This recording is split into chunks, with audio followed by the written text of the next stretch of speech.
नमस्कार, आप देख रहे हैं हर्पल न्यूज और मैं हूं आपके साथ तनु बालियान। बुलेटिन की शुरुआत करते हैं कुछ अहम खबरों के साथ, लेकिन उससे पहले इस वक्त की हेडलाइंस। संयुक्त किसान मोर्चा की बैठक शुरू, आगे की रणनीति पर होगी चर्चा। बैठक में शामिल नहीं होंगे राकेश टिकैत, लखनऊ में महापंचायत के लिए हुए रवाना।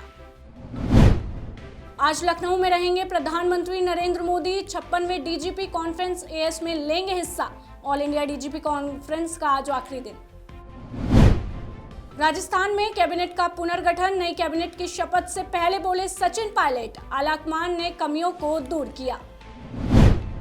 आंध्र प्रदेश में भारी बारिश जारी, दक्षिण मध्य रेलवे ने 60 ट्रेनें की रद्द, कई डाइवर्ट, अब तक 25 लोगों की मौत। भारत न्यूजीलैंड के बीच कोलकाता में तीसरा T20 मैच, आज सीरीज में 2-0 से आगे है इंडिया, जीत के इरादे से उतरेगी दोनों टीमें। किसान आंदोलन की अगुवाई कर रहे संयुक्त किसान मोर्चा ने साफ किया है कि खेती कानून वापस लिए जाने के बावजूद उनका आंदोलन जारी रहेगा। यही नहीं, संयुक्त किसान मोर्चा ने 22 नवंबर को यूपी के लखनऊ में महापंचायत भी बुलाई है। इसमें सभी किसान नेता पहुंचेंगे। वहीं शनिवार को सिंघू बॉर्डर पर बैठक करने वाली पंजाब की 32 किसान यूनियनों ने संयुक्त किसान मोर्चा के इस फैसले का समर्थन किया है। वहीं संयुक्त किसान मोर्चा ने साफ किया है कि पूर्व निर्धारित कार्यक्रम के मुताबिक 29 नवंबर से 500 किसानों के जत्थे ट्रैक्टरों पर संसद की तरफ कूच करेंगे। साथ ही आपको बता दें कि संयुक्त किसान मोर्चा की बैठक चल रही है। इस बैठक में आगे की रणनीति तय की जाएगी। आपको बता दें कि राकेश टिकैत इस बैठक में शामिल नहीं होंगे, वो लखनऊ में होने वाली महापंचायत में शामिल होंगे। राजस्थान में आज कैबिनेट का पुनर्गठन होने जा रहा है। कुल 15 विधायकों को मंत्री पद की शपथ दिलाई जाएगी। इससे पहले सचिन पायलट ने कहा कि नए मंत्री शपथ लेंगे। चर्चा के बाद पार्टी और नेतृत्व की तरफ से उठाया गया कदम पूरे राज्य में सकारात्मक संदेश दे रहा है।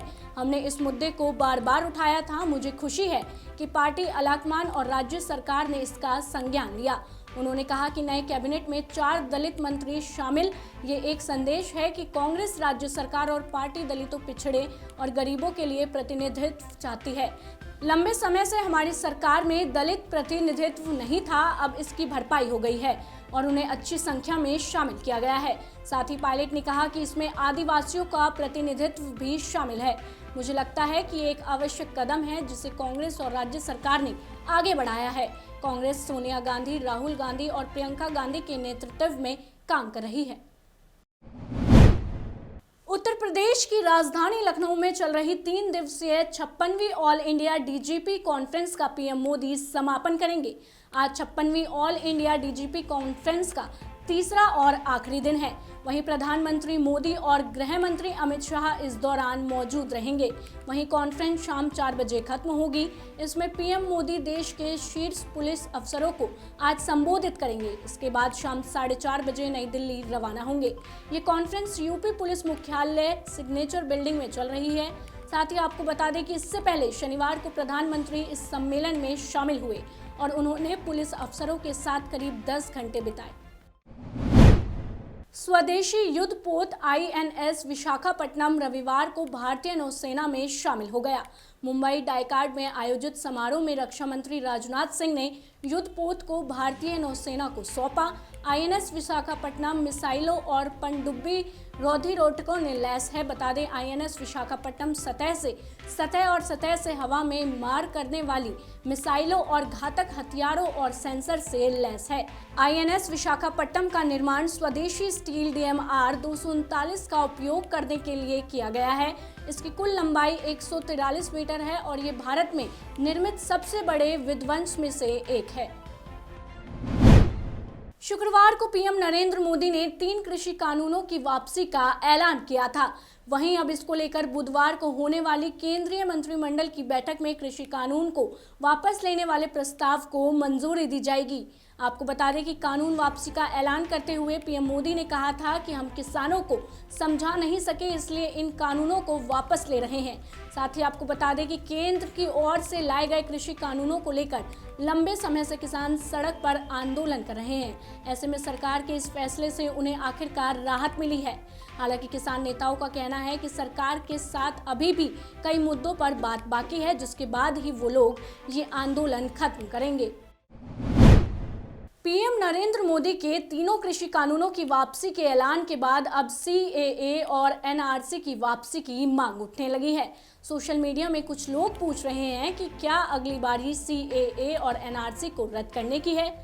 इस पर केंद्रीय मंत्री मुख्तार अब्बास नकवी ने रविवार को मुरादाबाद में नाराजगी जताई। मुख्तार अब्बास नकवी ने कहा कि अनुच्छेद 370 और नागरिकता संशोधन कानून नागरिकता छीनने का नहीं बल्कि नागरिकता देने का कानून है। केंद्रीय मंत्री ने कहा, सियासी ड्रामा शुरू हो गया है। कुछ लोग तो कह रहे हैं कि सीएए और अनुच्छेद 370 को खत्म करना चाहिए। वे अच्छी तरह जानते हैं कि सीएए नागरिकता छीनने के बारे में नहीं है, बल्कि बांग्लादेश, पाकिस्तान, अफगानिस्तान में पीड़ित अल्पसंख्यकों को नागरिकता देने के बारे में है। अनुच्छेद 370 निरस्त होने से जम्मू कश्मीर और लद्दाख में कई मुद्दों का समाधान हो गया। वहां के लोगों को विकास की मुख्य धारा में लाया गया है। अब वे भी राजनीतिक प्रक्रिया का हिस्सा बन रहे हैं। राष्ट्रीय राजधानी दिल्ली में हवा की गुणवत्ता लगातार 7वें दिन बहुत खराब कैटेगरी में बनी हुई है। आपको बता दें कि आज सुबह 8 बजे AQI 355 पर रहा। वहीं रविवार से दिल्ली में हवा की गुणवत्ता में सुधार आने का अनुमान है। वहीं दिल्ली से सटे फरीदाबाद, गाजियाबाद, ग्रेटर नोएडा, गुरुग्राम और नोएडा में भी हवा की गुणवत्ता बहुत खराब श्रेणी में बनी हुई है। इन इलाकों में AQI 350 के आसपास बना हुआ है। बंगाल की खाड़ी में कम दबाव का क्षेत्र बनने से भारी बारिश के चलते शुक्रवार से आंध्र प्रदेश के कई जिलों में भारी बारिश है। इससे अब तक 25 लोगों की मौत हो गई है, जबकि 17 लोग अब भी लापता है। आपको बता दें कि राज्य सरकार ने कहा है कि NDFRF, पुलिस और दमकल के कर्मियों ने अनंतपुरम, कुडुप्पा और चित्तूर जिलों में आई भीषण बाढ़ से एक पुलिस निरीक्षक समेत कम से कम 64 लोगों को बचाया है। NDRF और SDRF की 17 टीम रायलसीमा क्षेत्र के 3 बाढ़ प्रभावित जिलों के साथ साथ दक्षिण तटीय आंध्र में SPS नल्लेरे में बचाव और राहत कार्यों में लगी हुई है। बुलंदशहर खुर्जा देहात थाना क्षेत्र के पहासू मार्ग पर दर्दनाक हादसा हुआ। आपको बता दें कि यहां एक कार अनियंत्रित होकर पेड़ से टकरा गई। टकराने के बाद कार में भयंकर आग लग गई। आग में झुलसकर कार सवार राहुल की मौके पर दर्दनाक मौत हो गई और 2 गंभीर रूप से घायल हो गए। स्थानीय लोगों की मदद से घायलों को अस्पताल पहुंचाया गया और दोनों घायलों को हायर सेंटर रेफर किया गया। साथ ही आपको बता दें कि दिल्ली लक्ष्मी नगर से पहासू के पलड़ा झाल ननिहाल जा रहे थे। भारत पाकिस्तान सीमा के अटारी बॉर्डर पर इंटीग्रेटेड चेक पोस्ट हेरोइन की खेप मिली है। इस खेप को पकड़ने में कस्टम विभाग के स्नीफर डॉग ने मदद की है। BSF ने खेप को जब्त करने के बाद तलाशी अभियान शुरू किया है। फिलहाल ये खेप ICP के अंदर कैसे पहुंची, इसकी जांच की जा रही है। पकड़ी गई खेप की इंटरनेशनल मार्केट में कीमत 3.15 करोड़ रुपए आकी जा रही है। कस्टम विभाग का स्नीफर डॉग ICP पर स्टिंग चेकिंग पर था। इसी दौरान उसे काला पैकेट मिला और वे उसे सूंघने लगा। अपने हैंडलर की तरफ देख भौंकने लगा। इसकी जानकारी सीनियर अधिकारियों और BSF को दी गई। BSF की टीम ने मौके पर पहुंचकर जांच की। पैकेट में सफेद रंग की संदिग्ध वस्तु थी। सैंपल लेकर जांच के लिए भेजा गया तो वो सफेद चीज हेरोइन थी। दहेज लेकर शादी होने की बात तो आप सभी ने सुनी होगी, लेकिन यूपी के मेरठ में एक ऐसी शादी देखने को मिली जिससे सभी को सीख लेनी चाहिए। आपको बता दें, हिंद मजदूर किसान समिति के राष्ट्रीय अध्यक्ष श्री चंद्र मोहन जी की प्रेरणा से मेरठ में एक दहेज रहित विवाह का आयोजन किया गया।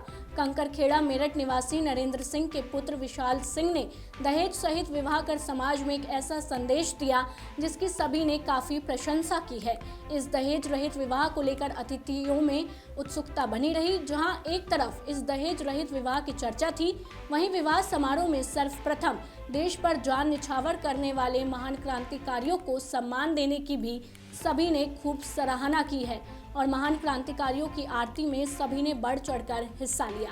वहीं इस विवाह समारोह में मेरठ कैंट विधायक सत्य प्रकाश अग्रवाल भी दहेज रहित शादी में दूल्हा दुल्हन को आशीर्वाद देने पहुंचे।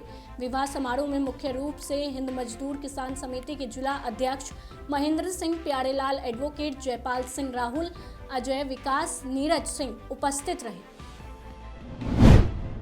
यूपी के इटावा में वैश्य समाज के व्यापारियों की तरफ से अपनी मांगों को लेकर मैनपुरी से वैश्य राजनीतिक अधिकारी यात्रा शुरू करने वाले हैं। इस दौरान सभी व्यापारी अपना कारोबार भी बंद रखेंगे। इस बारे में जानकारी देते हुए अखिल भारतीय वैश्य एकता परिषद के राष्ट्रीय अध्यक्ष डॉक्टर सुमंत गुप्ता ने बताया कि अगर केंद्र और प्रदेश सरकार हमारी मांगों को नहीं मानेगी तो इससे बड़ा आंदोलन वैश्य समाज व्यापारी करने को मजबूर होंगे। साथ ही सुमंत गुप्ता ने कहा, जिसकी जितनी आबादी उसकी उतनी भागीदारी। इस सरकार को वैश्य व्यापारियों के बारे में सोचना होगा। अखिल भारतीय वैश्य एकता परिषद की राजनीतिक अधिकार यात्रा लक्ष्य 2022 5 दिसंबर से प्रारंभ हो रही है। ये 40 दिन की अधिकार यात्रा पूरे प्रदेश के प्रत्येक जनपद में भ्रमण करती हुई राजनीतिक चेतना का जन जागरण करने का कार्य करेगी। वर्तमान समय में सर्वाधिक उपेक्षा वैश्य समाज के बंधुओं की है, जिसकी आबादी पूरे उत्तर प्रदेश में 18% है।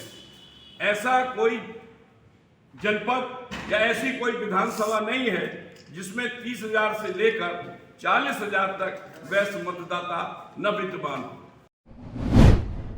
न्यूजीलैंड के खिलाफ पहले 2 मैच जीतकर टीम इंडिया 3 मैचों की सीरीज में 2-0 की अजय बढ़त पहले ही हासिल कर चुकी है। कप्तान रोहित शर्मा की निगाह अब रविवार को तीसरे और अंतिम मैच में क्लीन स्वीप करने पर होगी। वहीं मेहमान टीम ये मैच जीतकर अपनी शाख बनाना चाहेगी। फिलहाल के लिए इस बुलेटिन में बस इतना ही। देश दुनिया की तमाम खबरों को जानने के लिए आप जुड़े रहिए हमारे साथ और देखते रहिए हर पल न्यूज।